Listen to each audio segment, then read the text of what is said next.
You've had a pretty steady workflow throughout the years, you were saying. Yeah. Fairly accurate to say. Does it pay for itself? Does it generate enough to be able to have done all these things? Oh yeah. It makes money, you know. For sure. It makes money, and at first it did, and built up the clientele. But I've never advertised, so it's all word of mouth. And yeah, that's so the you always, best advertisement. Yeah, you're always nervous, like, oh, I'm about to finish this up. I don't have anything booked, and then a day later you're completely booked. Yeah. So it stays rolling. Yeah.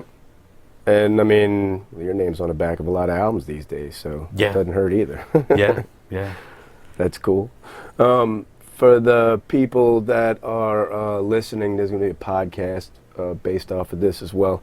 Maybe you could go through some of the sort of tech side of this as far as some of the equipment that you prefer to use so they know what you're working with. Sure. This is a old school 90s Soundcraft console, like a live sound console, but they have basically it's the same preamps that they had in their big studio console, but I had it all modded out in Nashville. And I mean, I'm sure that the guys that were building studio consoles in the 90s were the same guy, and it's a British console, so it's probably the same guys that were working at SSL and like the big British console companies. I like working with an analog console, and this is a digital console. So the analog console feeds the digital console, and I have the best of both worlds. So I have, you know, moving faders and stuff on here, and send mixes out to there with on the faders and everything. And then I got a bunch of outboard stuff over there. That's like a Neve clone. I got some API preamps and some modded out compressors by Jim Williams. Jim Williams is the dude that does all the work for he did like Frank Zappa's guitars and a bunch of big names or whatever. He's the one that told me about the console, because I was looking for a console for the studio. The analog console. Yeah, I wanted an analog console, and I was telling him what I was looking at. And he goes, "Just go buy this. It's a Soundcraft Venue." He said, "Go get a Venue or a Delta, and you have that modded. It's as close as you can get to audio perfection." And so, I mean, I didn't know any better, so I just followed what he said to the letter. Yeah, I was like, okay. Yeah. And it served me well.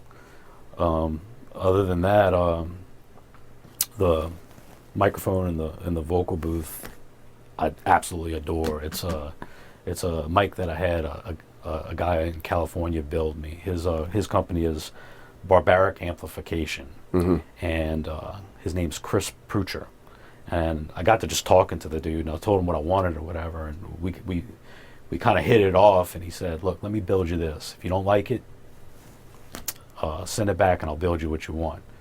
And meanwhile, I was sourcing some of the parts for it, and I was sending him everything. And I went on the forums, and the dude's telling me about this. You know, I needed a tube, and I went to the tube guy, you know, some guy in a forum, and he said, "Look, I got the special tube for you." And I'm like, you know, whatever, right? Yeah. He goes, I got a special tube, and I'm like, yeah, I'll take it, you know. And this guy's like, he's well known. I think he goes by Bowie on the forums. He's the tube guy, right? And he's got all this new old stock of tubes, and he goes, yeah, I got this. It's a special tube. I'm like, all right, whatever. I get it, and I send it to my boy, and he goes, "Where did you get this tube?" He goes, it was.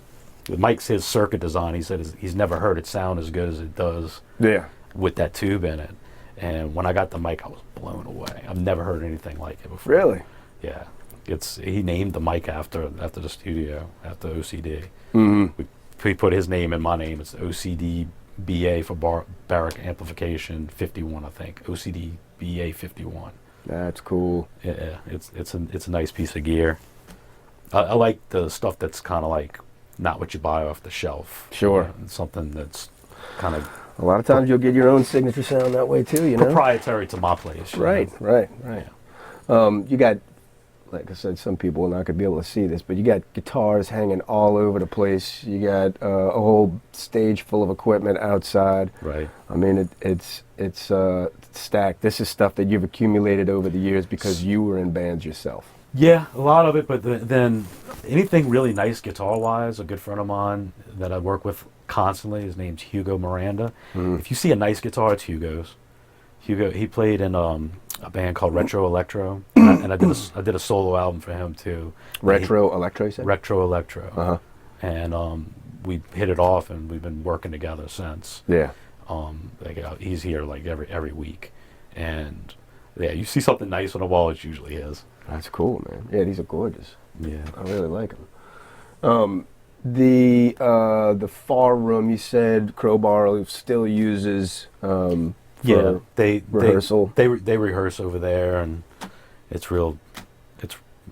chill for when they're recording. It's so easy just to they can practice the song over there and then come over here and record it.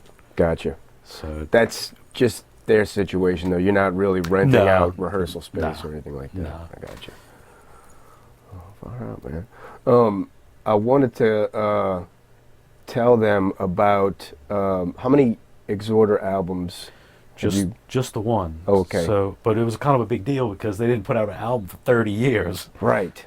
And I'm super proud of what we did here. Like, sometimes you're a part of the album, sometimes you're really a part of it. We worked hard on that album. The title was More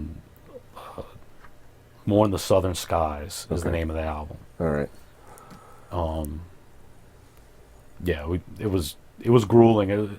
So you have albums that you do that's like your local band comes in, you bang out an album, and then you have like the stuff that's more like major record label stuff and that was probably the most, like, we were in touch with the record label while we were doing it, and we were under the gun trying to get it finished, and it was real work, but super proud of the way that album came out. Yeah. What are your hours like on a project like that when you're under the gun, so to speak? So I usually I might be here for like 3:30, 4 o'clock, and I try to wrap it up at 10:30. It's giving me enough time to get some sleep, and that kind of album would be like we're pushing it, might stay here like 11:30, midnight. Yeah. You can't stop in the middle of progress, so Sure. you have to get to that stopping point. But you also have a life, too. Or you try to, something right? like that. The reasonable facsimile. Yeah. That's cool, man. I think that's about it. I'm going to take a walk around and get some eye candy for everybody to see. Right. And, hopefully they don't start beating down your doors after this famous interview happens. Right. All right, man. I appreciate it.